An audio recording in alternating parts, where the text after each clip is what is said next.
Hello, and welcome to the first devlog of my newest Unity project. For now, it's simply called World Simulation Project. My general goal for this is to create a fully interactive, very large-scope simulation of a tile-based world, which is procedurally generated. I also want to provide a big amount of different map filters, so that the player can get all important information needed. In the past, I already made something similar. I didn't use any game engine, so I had to code all the rendering stuff by myself. This program was a WPF C# project, and for the rendering I used OpenGL.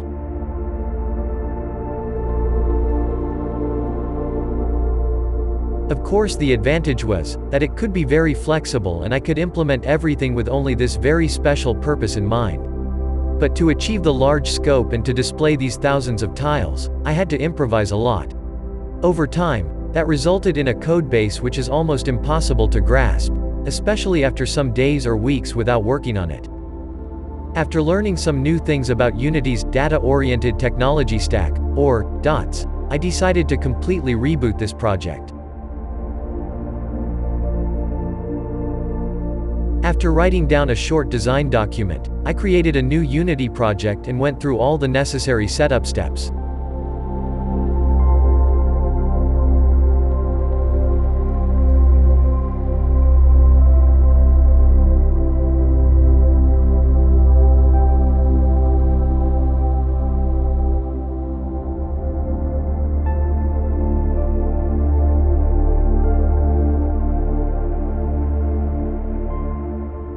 The first thing I did was creating the prefab for a single world tile. At the moment, it contains a transform, a mesh filter, a mesh renderer, and a mono behavior, which is responsible for baking the prefab into entities.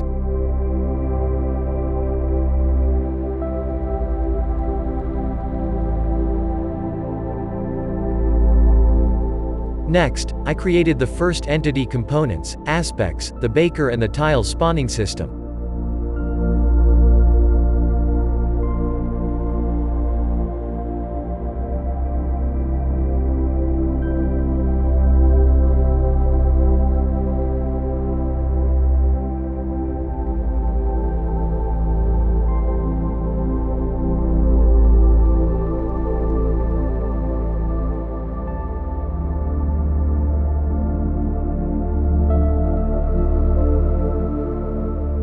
Almost everything I know about Unity's DOTS, I learned from the fantastic YouTube channel, Turbo Makes Games, link in the description. So feel free to check it out and say hello from me.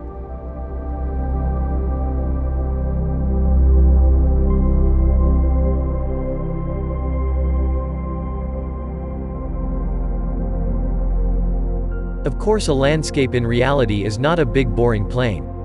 There are height differences. So this is the next big thing to implement. At first I tried to randomly offset the tile heights in the spawning system. But, of course, almost nothing in programming works perfectly fine at the first try.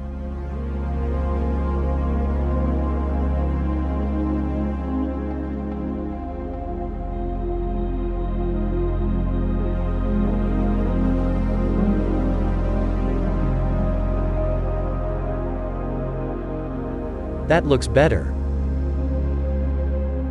I also changed the color of the tile prefab, just to make it easier to the eyes.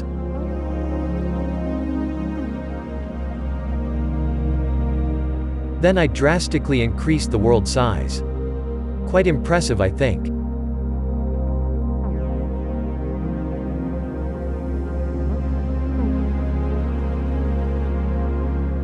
As real 3D objects, the tiles look much better to me.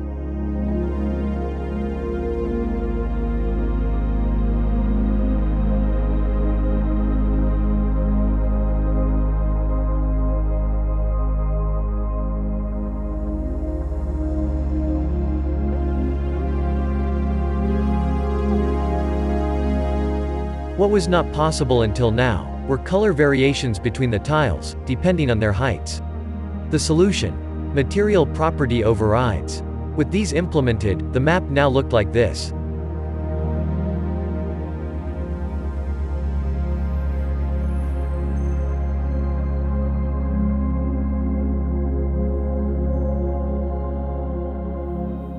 But even with all this, we don't have a realistic world map. Completely random heights are not what helps, so what does? Of course, Perlin noise. I don't explain how it works here. There are tons of fantastic videos about it out there. I followed the tutorial series by Sebastian Log, so feel free to check out his channel. What I had to do was using his approach and change it so that it works with Unity's ECS framework. I also varied some of the math to suit my needs.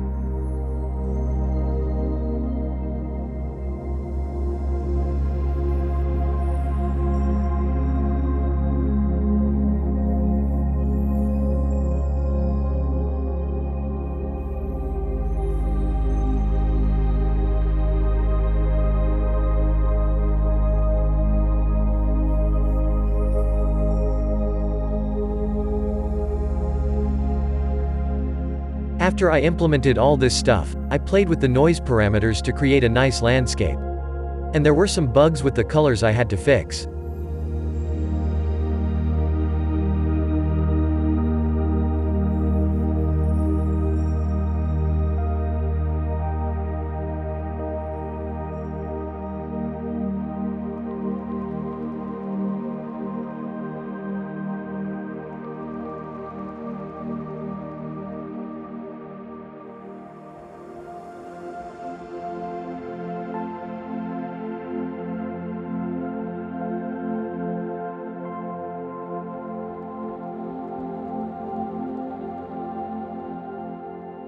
And the final result for now looks like this.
That was it for this first of, I hope, many devlogs about the World Simulation project.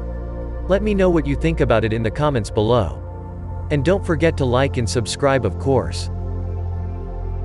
Thanks for watching and see you next time.